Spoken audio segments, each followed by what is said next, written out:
बोली कार्तिक के ठाकुर की जय, तुलसी मैया की जय। सबसे पहले गुरु महाराज जी का ध्यान करते हुए जयकारा बोलेंगे। गुरु ब्रह्मा गुरु विष्णु गुरुर्देवो महेश्वरा, गुरु साक्षात पारब्रह्म तस्मै श्री गुरुवे नमः। इसके बाद गणेश जी महाराज जी का ध्यान करते हुए उनकी कथा का श्रवण करेंगे। कथा सुनते समय हुंकारा जरूर भरे और हाथ में फूल चावल ले लें। एक बार एक बुढ़िया सी मैं मिट्टी गणेश जी की पूजा किया करती थी। रोज बनाती थी, रोज गल जाते थे। एक दिन बुढ़िया ने देखा कि एक सेठ का मकान बन रहा है। वे मिस्त्री के पास गई और बोली, भैया मेरा पत्थर का गणेश गढ़ दो। मिस्त्री बोला कि जब तक हम तेरा पत्थर का गणेश गढ़ेंगे तो कुछ दीवार नहीं चिल्लेंगे। बुढ़िया बोली कि राम करे तुम्हारी दीवार टेढ़ी हो जाए। ऐसा कह के बुढ़िया चली गई। शाम को सेठ आया तो उसने पूछा कि आज कुछ भी काम नहीं किया। तो मिस्त्री बोला कि एक बुढ़िया आई थी, कह रही थी हमारे पत्थर का गणेश गढ़ दो, हमने नहीं गढ़ा तो कह गई हमारी दीवार टेढ़ी हो जाए। तब से दीवार टेढ़ी हो जाती है।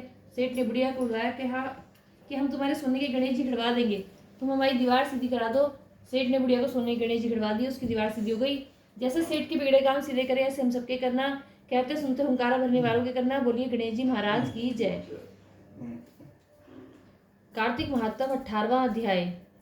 देवेश नारद जी ने कहा कि वीरभद्र को गिरते हुए देखकर रुद्र के गण पुकार करते हुए शिवजी के पास गए। तब मस्तक में चंद्रमा को धारण करने वाले शिवजी हंसते हुए युद्ध में गए। रुद्र को आते देखकर लौटे हुए गण सिंहनाद करके पुनः बाणों की वर्षा से राक्षसों को मारने लगे। राक्षस लोग शिवजी के भयानक वेश को देखकर भागने लगे। जलंधर दैत्यों को भागते देखकर क्रोध में भर गया। हजारों बाण छोड़ता हुआ शिवजी पर झपटा। उसके साथ ही अन्य राक्षस भी शिवजी पर झपटे। उस समय शिवजी ने राक्षसों को अपने बाणों की आंधी से व्याकुल कर दिया और प्रचंड बाणों के समूह से उन्हें भूमि पर गिरा दिया। राक्षस युद्ध भूमि छोड़कर भागने लगे। तब जलंधर का क्रोध और बढ़ गया और उसने तीव्र आवाज में शिवजी को युद्ध के लिए ललकारा। उसने कहा कि इन राक्षसों को मारने से कोई लाभ नहीं, आओ मेरे साथ युद्ध करो। ऐसा कहकर उसने शिवजी के आए हुए बाणों को अपने पैने बाणों से हंसते हंसते काट दिया। शिवजी ने अपने बाणों से उसका घोड़ा, ध्वज और छत्र काट डाले। धनुष कट जाने पर और रथ गिर जाने पर भी जलंधर शीघ्र ही गदा उठाकर शिवजी पर झपटा, पर शिवजी ने अपने बाणों से उसकी गदा के 2 टुकड़े कर दिए। तब जलंधर दैत्य ने शिवजी को अधिक बलवान समझकर उनको मोहित करने वाली अनोखी गांधर्वी माया को उत्पन्न किया, जिससे वहां गंधर्व गान करने लगे, अप्सराएं नृत्य करने लगी और अनेक प्रकार के बाजे बजने लगे, जिसे देखकर बाजों की उस ध्वनि से रुद्र मोहित हो गए। उनके हाथों से शस्त्र गिर गए पर उन्हें पता ही नहीं चला। जलंधर ने देखा कि रुद्र नृत्य गान के स्वरों में तल्लीन है, अतः वह काम के वशीभूत हो शीघ्र ही वहां जहां पहुंचा जहां पार्वती बैठी थी। महाबली शुंभ और निशुंभ को युद्ध में छोड़कर जलंधर ने शिवजी का रूप धारण कर लिया और जैसे 10 भुजाएं, 5 मुंह, 3 नेत्र और जटाएं, वह एक बड़े बैल पर चढ़ गया और पार्वती जी उसे शिव समझकर सखियों के बीच से उठी और दर्शन के लिए रास्ते में आकर खड़ी हो गईं। राक्षस राज जलंधर ने पार्वती के सुंदर रूप को देखा तो उसका वीर स्खलित हो गया और उसके सभी अंग जड़ हो गए। पार्वती को जब यह पता चला कि यह राक्षस है तो भय से घबराकर छिपती हुई शीघ्र ही उत्तर दिशा में मानसरोवर की ओर चली गई। जलंधर ने जब पार्वती को नहीं देखा तो वह क्षण भर में अपनी शीघ्रता से युद्ध में आ पहुंचा जहां शिवजी थे। पार्वती ने भयभीत होकर मन ही मन भगवान विष्णु को याद किया तो स्वयं को विष्णु जी के पास बैठे हुए पाया। पार्वती जी ने विष्णु से कहा, विष्णु, राक्षस जलंधर ने जो अद्भुत कर्म किया है, क्या उस दुष्ट का कुकर्म आप नहीं जानते? विष्णु भगवान ने कहा कि उसने छल करके रूप बदलने का जो मार्ग दिखाया है वैसा ही हम भी करेंगे। हम भी उसकी स्त्री को छलेंगे, अन्यथा पतिव्रत से सुरक्षित रहता हुआ वह मारा न जा सकेगा। ऐसा कहकर विष्णु भगवान फिर जलंधर के नगर में पहुंच गए। जब माया का आवरण हट गया तो शिवजी को होश आया। तब शिवजी बड़े विस्मित हुए और क्रोधपूर्वक युद्ध के लिए जलंधर पर हमला किया। जलंधर ने भी युद्ध में आए हुए शिवजी को बाणों का प्रहार करके ढक दिया। कार्तिक के ठाकुर की जय। 18वां अध्याय संपूर्ण।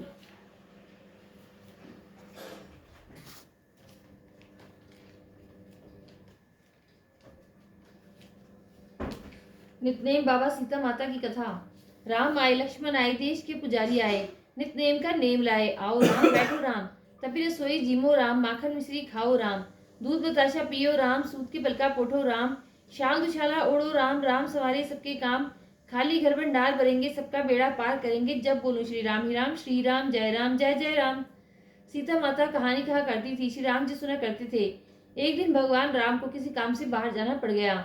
सीता मैया कहने लगी कि भगवान मेरा तो 12 वर्ष का नित्यनेम है, मैं अपनी कहानी किसे सुनाऊंगी।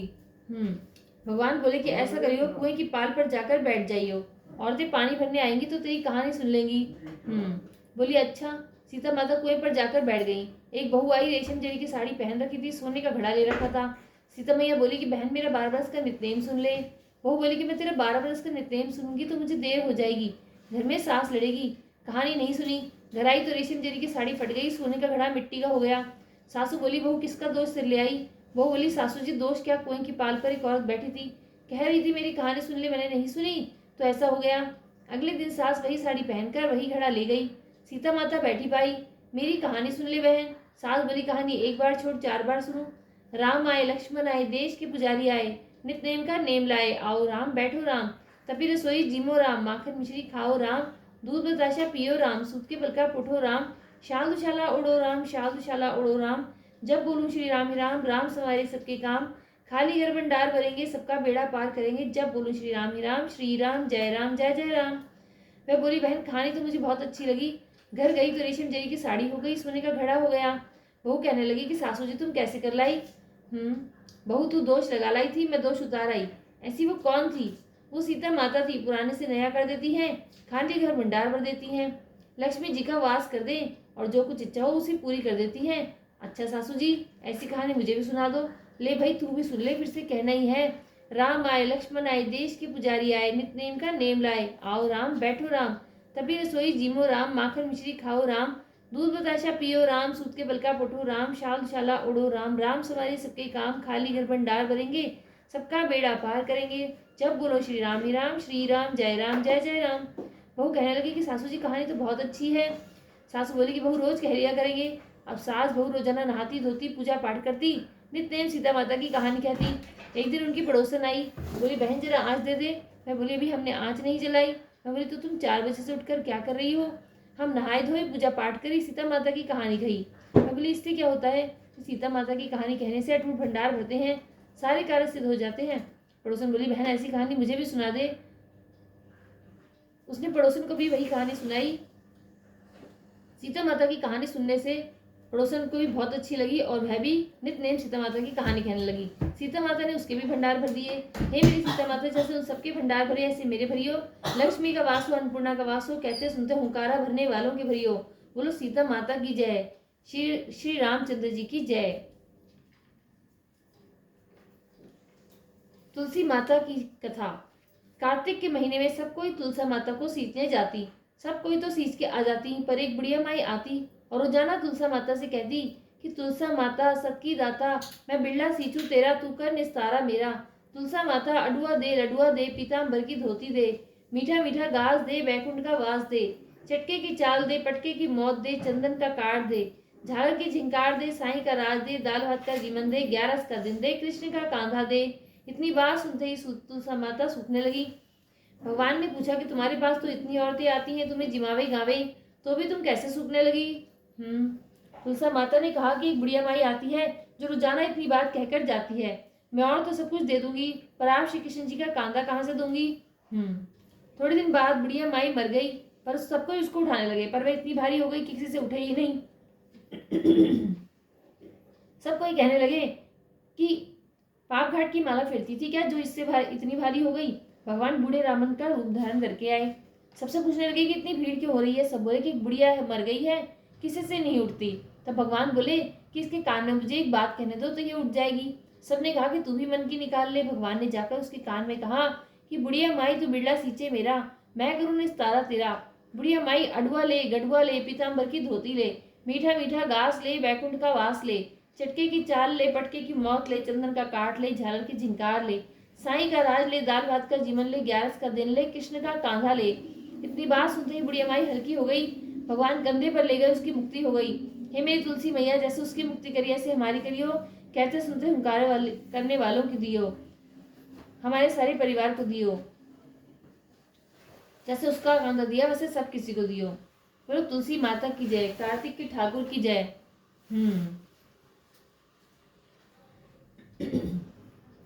पतवारी की कथा। एक बुढ़िया थी, उसने अपनी बहू से कहा कि तू दूध दही बेच के आ। वह बेचने गई तो रास्ते में औरतें पीपल पतवारी सींच रही थी। उनको सींचता देखकर बहू ने पूछा कि तुम ये क्या कर रही हो। औरतें बोली कि हम पीपल पतवारी सींच रही हैं, इससे अन्न और धन होता है, 12 वर्ष का बिछड़ा हुआ पति मिल जाता है। बहू बोली ऐसी बात है तो तुम पानी से सींचती हो तो मैं दूध से सींचूंगी। गुजरी बहू रोजाना दूध दही बेचने नहीं जाती, वह रोजाना दूध तो पीपल में और दही पतवारी में सींच देती। सास दूध दही का दाम मांगती तो कह देती कि महीना पूरा हो जाने पर दूंगी। कार्तिक का महीना पूरा हो गया। पूनों के दिन बहू पीपल पतवारी के पास जाकर बैठ गई। पतवारी ने पूछा कि तू मेरे पास क्यों बैठ गई। बहू बोली कि सास दूध दही का दाम मांगेगी। पीपल पतवारी बोली मेरे पास क्या दाम रखा है, ये भरा डीडा पान पुत्र है, इसको ले जा। बहू ने वही ले जाकर कोठरी में रख दिया और डर के मारे कपड़ा ओढ़कर सो गई। सासू बोली कि बहू पैसे ला। बहू बोली कोठरी में रखा है। सासू ने कोठरी खोल के देखी तो हीरा मोती जगमगा रहे हैं। सासू बोली बहू इतना धन कहाँ से लाई। बहू आकर देखे तो सच्ची में ही धन भरा हुआ है। बहू ने सास को सारी बात बता दी। सास ने कहा कि अब की कार्तिक मैं भी पतवारी सींचूंगी। कार्तिक आया, सास दूध दही तो बेचाती, हांडी धोकर पीपल पतवारी में चढ़ा देती। आकर बहू से कहती कि तू मेरे से दाम मांग। वह कहती सासू जी कोई बहू भी दाम मांगती है, पर सासू कहती कि तू मांग। बहू बोली सासू जी पैसे लाओ। मैं पीपल पतवारी के पास जाकर बैठ गई। पीपल पतवारी ने सास को पान द्वारा भरा डींडा दे दिया। उसने ले जाकर कोठरी में रख दिया। बहू ने खोलकर देखा तो उसमें कीड़े मकोड़े बिलबिला रहे हैं। बहू ने कहा कि सासू जी ये क्या। सास ने आकर देखा तो बोलने लगी कि पीपल पतवारी तो बड़ी दोगली बटपीटन है, इसको तो धन दिया, मुझको कीड़ा मकोड़ा दिया। तब सब कोई बोलने लगे बहू तो सत की भूखी सींचे थी और तुम धन की भूखी। हे पतवारी माता, जैसा बहू को दिया ऐसा सब किसी को दियो, जैसा सास को दिया सब किसी को न दियो। बोलो पतवारी माता की जय।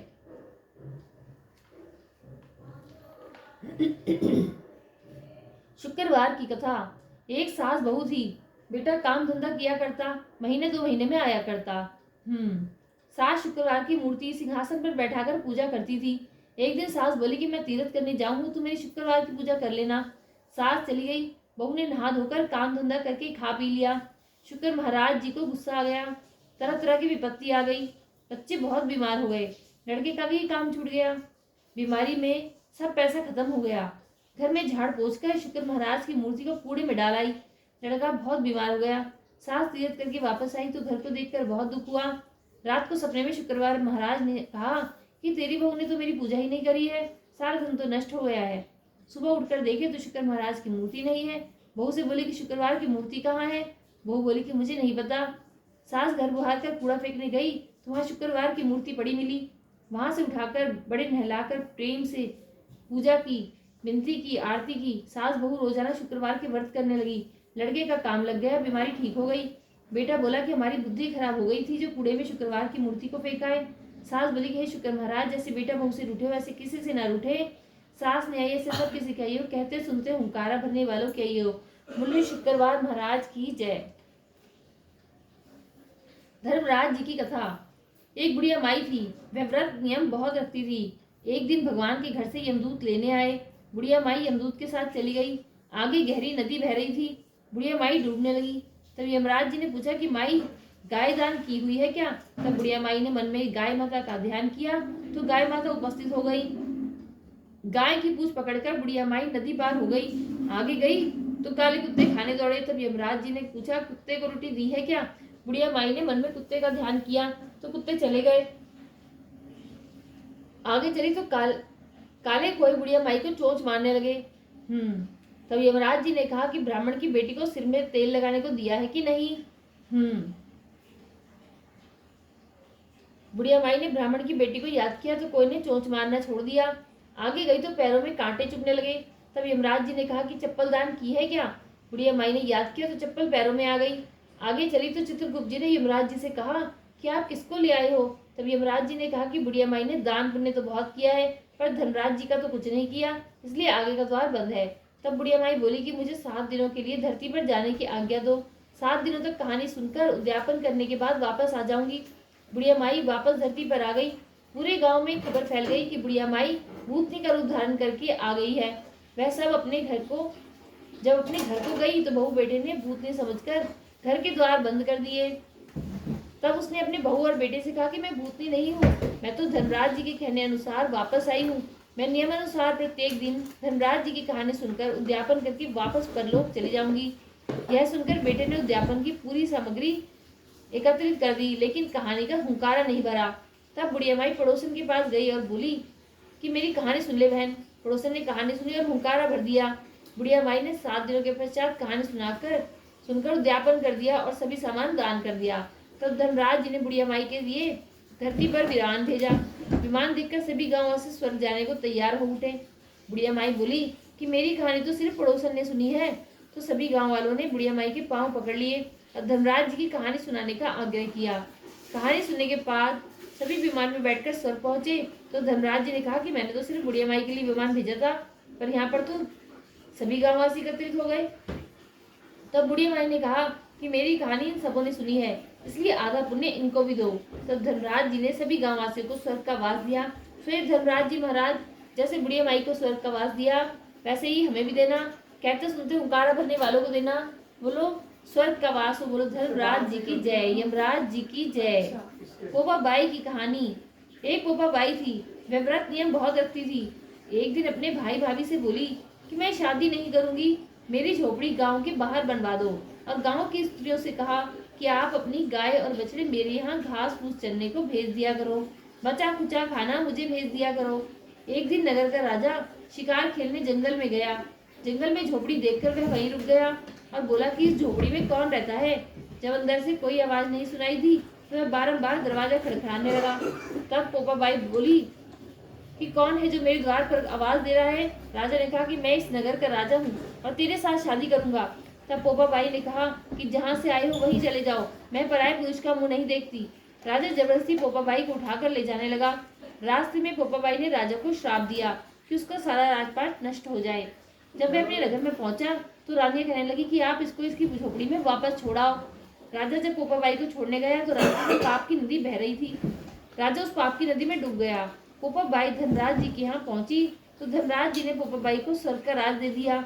एक बार एक सेठ सेठानी मृत्यु लोक में स्वर्ग लोक को गए। प्रवेश करने के लिए स्वर्ग का द्वार बंद देखकर उन्होंने धर्मराज जी को द्वार खोलने का आग्रह किया। तब धर्मराज जी ने कहा कि इस द्वार पर तो पोपा बाई का राज है। तब सेठ सेठानी ने कहा कि हम तो पोपा बाई को नहीं जानते।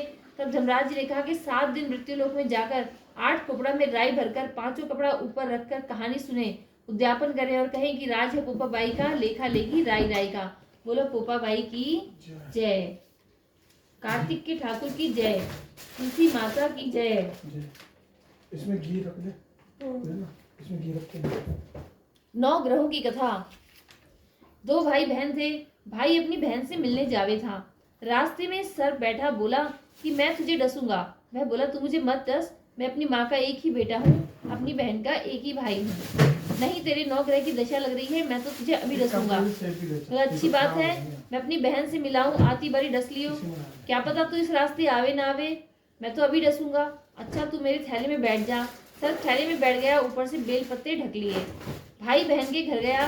बहन 9 ग्रह की कहानी कहती थी। बहन भाई से बोला कि बहन भाई से बोली कि भाई तू बैठ जा, पीछे बतलावेंगे, पहले मेरी कहानी सुन ले। बहन ने कहानी कही जीव की, जानवर की, हाथी की, घोड़े की, भाई की, बहन की, घर के धनी की, धी की, जमाई की, देवरानी की, जिठानी की, सास की, ससुर की, संग की, सहेलियों की, सबकी 9 ग्रह दशा शांत हो जाइयो। ग्रह चले 8 पग, बंदा चले 4 पग, सांप बिच्छू भवरे सब आग में जल जाइयो। कहानी कह के खड़ी हुई भाई से बोली कि भाई थैले में क्या लाया है। मैं बोला बहन कुछ नहीं लाया। जबरदस्ती बहन ने थैला छीन लिया और थैला खोल लिया तो देखा बेल पत्ते के केले संतरे बन गए और सर्प का हार बन गया। केले संतरे बच्चों को दे दिए, हार खुद पहन लिया। हार पहन के आई। भाई बोला बहन तू तो बड़ी गरीब थी, इतना महंगा हार कहाँ से लाई। हाँ भाई मैं तो जब भी गरीब थी अब भी गरीब हूँ, तू ही तो मेरा हार लाया है ना। नहीं बहन मैं तो तेरा हार नहीं लाया, मैं तो अपनी मौत लाया था। तेरी कहानी कहने से ये नाग का हार बन गया है, ये तेरे भाग्य का ही है, तू ही रख ले। बहन भाई से बोली कि भाई तुम्हारे 9 ग्रह की दशा लग रही है, मेरी भाभी से कहना कि वह 9 ग्रह की कहानी कहा करेंगी। घर गया, अपनी बहू से बोला कि हमारे 9 ग्रह की दशा लग रही है, हम कहानी कहा करेंगे। तू कहेगी मैं सुनूंगा, मैं कहूंगा तू सुनियो। चावल चीनी के दाने ले आया, लोटा भर के पानी ले आ। चावल चीनी के दाने ले आई, लोटा भर के पानी ले आई। कहानी कही जीव की, जानवर की, हाथी की, घोड़े की, कुत्ते की, बिल्ली की, देवरानी की, जिठानी की, सास की, ससुर की, घर के धनी की, बहन की, भाई की, सबकी 9 ग्रह दशा शांत हो जाइयो। ग्रह चले 8 पग, बंदा चले 4 पग, सांप बिच्छू भवरे सब आग में जल जाइयो।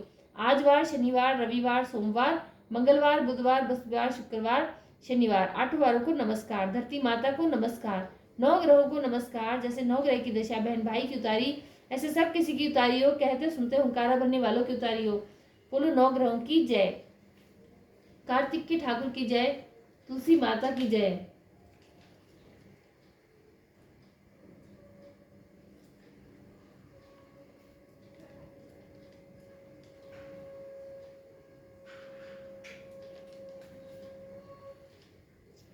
कार्तिक की 5 की एक कथा। एक ब्राह्मण ब्राह्मणी थे। 7 कोस गंगा जमुना नहाने जाया करते थे। ब्राह्मणी बहुत थक जाती थी। एक दिन बोली कि कोई बेटा होता तो बहू आती, घर में खाना बना हुआ मिलता, कपड़े धुले हुए मिलते। ब्राह्मण बोला कि तूने बड़ी बात कही, ला मैं तेरे लिए बहू ला देता हूँ।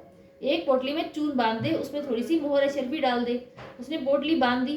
ब्राह्मण चल दिया। कुछ दूर पर जमुना के किनारे लड़कियां अपने अपने घर के मिट्टी के घर बनाकर खेल रही थी। उनमें से एक बोली कि मैं तो अपना घर नहीं बिगाड़ती, मुझे तो रहने को चाहिएगा। ब्राह्मण को वही लड़की मन भा गई। अपने मन में सोचने लगा कि यही एक समझदार सी लड़की है। वह उसके पीछे पीछे हो लिया। जब वह घर पहुंची तो बोला कि बेटी मैं भूखा हूँ, अपनी माँ से पूछ ले, मेरी 4 रोटी पो देगी क्या? कार्तिक का महीना है, मैं किसी के घर की रोटी नहीं खाता। यह मेरे पास चून है, अपनी माँ को दे दियो और कह दियो कि चून छान लेगी। वह बोली अच्छा बाबा। उसने अपनी माँ से कहा कि माँ बाहर बाबा बैठा है, उसकी रोटी बना दो और आटा छान लेना। उसने आटा छाना, उसमें मोहर शर्फी निकली। वह बोली कि जिसके आटे में इतनी मोहर शर्फी है उसके घर में कितनी होगी। जब बाबा रोटी खाने बैठा तो उसकी माँ बोली कि बाबा तुम लड़के की सगाई करने जा रहे हो क्या? उसकी माँ बोली, बाबा कहने लगा कि मेरा लड़का तो काशी जी पढ़ने गया हुआ है, अब तुम कहो तो खंडे कटारे से तुम्हारी लड़की को ब्याह के ले जाऊं। वह बोली अच्छी बात है बाबा। वो ब्याह कर ले आया। आकर बोला कि रामू की माँ किवाड़ खोल, देख मैं तेरे लिए बहू लाया हूँ। बुढ़िया बोले कि दुनिया तो बोली मारे, तू भी मोल मार दे, हमारे तो 7 जन्म भी बेटा नहीं है, तो बहू कहाँ से आएगी? वह बोले ना तू किवाड़ खोल। उसने किवाड़ खोल के देखा तो सामने बहू खड़ी है।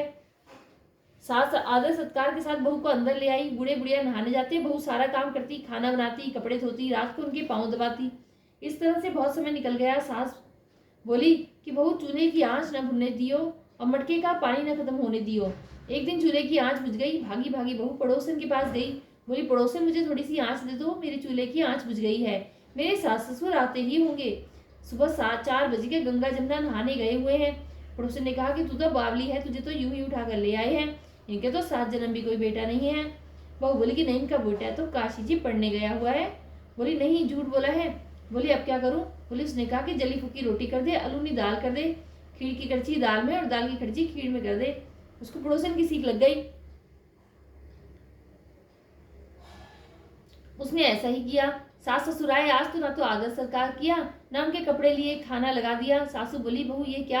ये तो जली फूकी रोटी है, अलूनी दाल है। मैं बोली खा लो सासू जी, एक दिन खा लोगी तो कुछ न होगा, मुझे तो जीवन भर अलूनी ही रहना है ना। सासू बोली कि बहू को तो पड़ोसन की सीख लग गई। रात को सो गई, सुबह भागी भागी पड़ोस में गई। बोली अब क्या करूं? बोली 7 कोठों की चाबी मांग ले। जब सासू जाने लगी तो आगे अड़कर खड़ी हो गई। बोली बाद में जाना, पहले मुझे 7 कोठों की चाबी दे दो। ससुर बोला कि चाबी दे दो, आज भी इसका कल भी इसका, हमारा क्या है, आज मेरे कल दूसरा दिन। पीछे से बहू ने कोठे खोल के देखे। किसी में अन्न, किसी में धन, किसी में कपड़े, किसी में बर्तन, अटूट भंडार भरे पड़े हैं। 7वां कोटा खोल के देखा कि उसमें गणेश, लक्ष्मी, पीपल, पतवारी, कार्तिक के ठाकुर, राई, दामोदर, तुलसा जी का बिरला, 36 करोड़ देवी देवता विराजमान है। गंगा यमुना बह रही है, तिलक थापे लगाए चौकी पर एक लड़का बैठा है, माला जप रहा है। बोली तू कौन है? मैं बोला कि मैं तेरा पति हूँ, किवाड़ बंद कर दे, मेरे माँ बाप आएंगे तब खोलियो। अब बहू बहुत खुश हुई। 36 प्रकार के भोजन बनाए, 16 श्रृंगार किया, रांची माची डोले, सास ससुर आए, बड़ी प्यार से उनकी बात की, उनके कपड़े धोए, खाना खिलाया। बूढ़ा बोला बहू तो धंधे की राजी हो गई। बहू सास के पैर दबाती जाए और कहती जाए कि माँ जी तुम इतने दूर 12 कोस जाती हो, गंगा जमुना नहाने जाती हो, थक जाती होगी, तुम घर में ही नहा लिया करो। सास बोली बावली, कहीं घर में गंगा जमुना बहती है क्या? बहू बोली कि हाँ माँ जी, चलो मैं दिखाती हूँ। उसने 7वां कोटा खोलकर दिखाया। उसमें गणेश, लक्ष्मी, पीपल, पसवारी, तुलसा माता, कार्तिक के ठाकुर, राय, दामोदर, शिव, पार्वती, 36 करोड़ देवी देवता विराजमान थे। गंगा जमुना बह रही है, तिलक थापे लगाए, चौकी पर एक लड़का बैठा, माला जप रहा है। माँ बोली तू कौन है? बोला माँ मैं तेरा बेटा हूँ। तू कहाँ से आया? मुझे तो कार्तिक के देवता ने भेजा है। माँ बोली कि बेटा ये दुनिया क्या जानेगी, क्या जानेगा मेरे घर का धनी, क्या जानेगी मेरी दुरानी जिठानी, क्या जानेगी मेरी अगड़ पड़ोसन की तू मेरा बेटा है। उसने पंडित से पूछा तो वह बोला कि परली पार बहू बेटा खड़े हो, इस पार बुढ़िया खड़ी हो, चाम की अंगिया पहने, छाती में से दूध की धार निकले, बेटे की दाढ़ी मूछ पीके, पवन पानी से जोड़ा बांधे, तब सभी जाने की ये तो बुढ़िया का बेटा है। उसने ऐसा ही किया। छाती में से दूध की धार बह निकली और बेटे की दाढ़ी मूछ भीग गई। पवन पानी से बहू बेटे का गठजोड़ा बन गया। ब्राह्मण ब्राह्मणी बहुत खुश हुए। हे कार्तिक के ठाकुर, राय दामोदर, कृष्ण भगवान जी, जैसे बहू बेटा उसको दिए ऐसे सब किसी को दियो, जैसे उसकी इच्छा पूरी करी ऐसी हमारी करियो, कहते सुनते हुंकारा भरने वालों की करियो। बोलो कार्तिक के ठाकुर की जय, तुलसी माता की जय। लपसी तपसी की कथा।